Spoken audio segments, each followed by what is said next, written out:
Joining me now is Dr. Chloe Carmichael, a clinical psychologist, and Pastor Corey Brooks, CEO of Project Hood. Dr. Carmichael, let's start with you.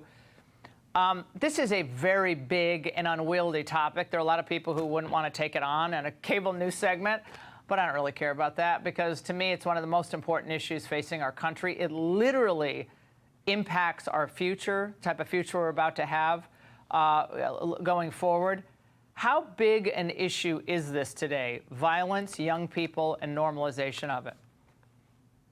Yes, as you said, Laura, we almost really can't overstate it. And you touched on so many important components. It's such a sweeping issue. You know, to your point about the loneliness and the emptiness in our society, I think that also actually breeds a narcissism. And that connects to what you were saying about the decline of religiosity. When young people are not going to church, they're not only losing that sense of community, they're oftentimes losing a sense of moral code, and they're also losing a sense of humility. That's why you'll very rarely hear the American Psychological Association talk about it, but religiosity is actually strongly associated with mental health. And it's not even any one particular religion. It's the act of going to a house of worship and humbling yourself and subjugating yourself to a moral code bigger than you.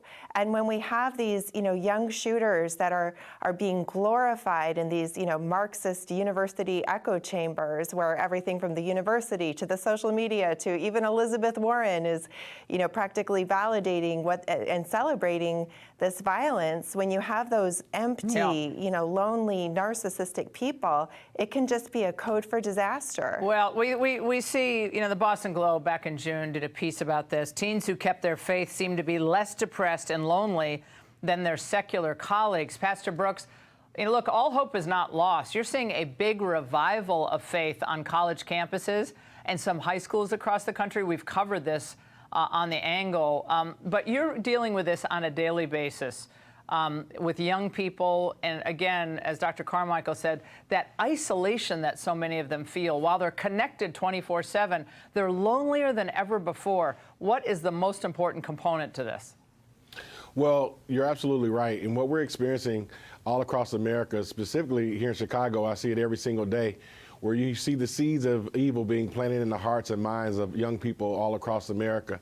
And because of that, these different influences, whether it's social media or education, they're pushing policies where there's victimhood and systems of oppression that seem to be overwhelming them, leading them to giving up their responsibilities, leading them to hopelessness, leading them to anger, resentment, which all manifests in violence. And we see that on the south side of Chicago. And I've been saying forever that when you don't deal with violence, regardless of where it is, it's like cancer, it's going to spread.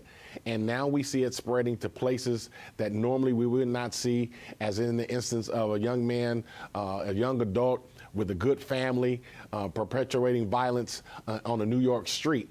And that's the type of thing that we're going to consistently see if we don't do more as Americans to get involved in the lives of young people to lead them down the right path. I think social media for teenagers is a complete nightmare. I'm sorry. I know people like doing dances and it's fun and funny, but the brains are just not able to take it. And Dr. Carmichael, this just came in from the NYPD on Luigi Mangione. The day before his arrest, they showed his mother the photo of the suspect. She didn't indicate that it was her son, but said it might be something that she could see him doing. So the warning signs apparently about him were there for his own mother, who hadn't seen him for many, many months, Dr. Carmichael, which means, again, the isolation, separation from family, all of that was present, along with, it looks like, his own online, dark web ways. Yes, and as the pastor was also saying, with this cancer of violence, what these universities where that young man was going so frequently and immersing himself in a culture that wants to squash free speech, that wants to confuse words with violence, when they chant, hey, words are violence. And so then when he wants to make a social point, maybe he had something to say about the healthcare system. But for these young people, the line between words and violence is really blurred to the point where if somebody speaks out against them, they feel it's violence towards them and they'll respond in kind.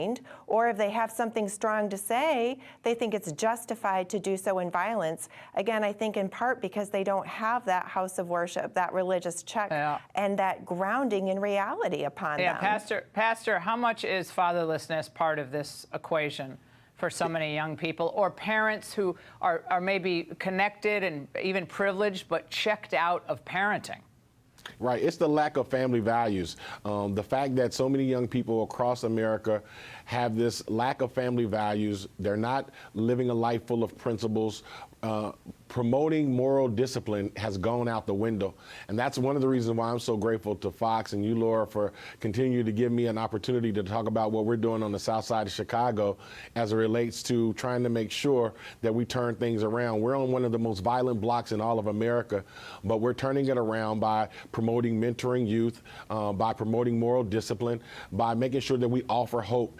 We have to rebuild the family structure. We have to restore faith and moral values. We have to make sure that we promote personal responsibility. Yep. And until we do that, we're going to continue to see these violence acts all across America. Well, Doctor and Pastor, both of you, thank you so much. Obviously, we're going to continue to cover this. Hey, Sean Hannity here. Hey, click here to subscribe to Fox News YouTube page and catch our hottest interviews and most compelling analysis. You will not get it anywhere else.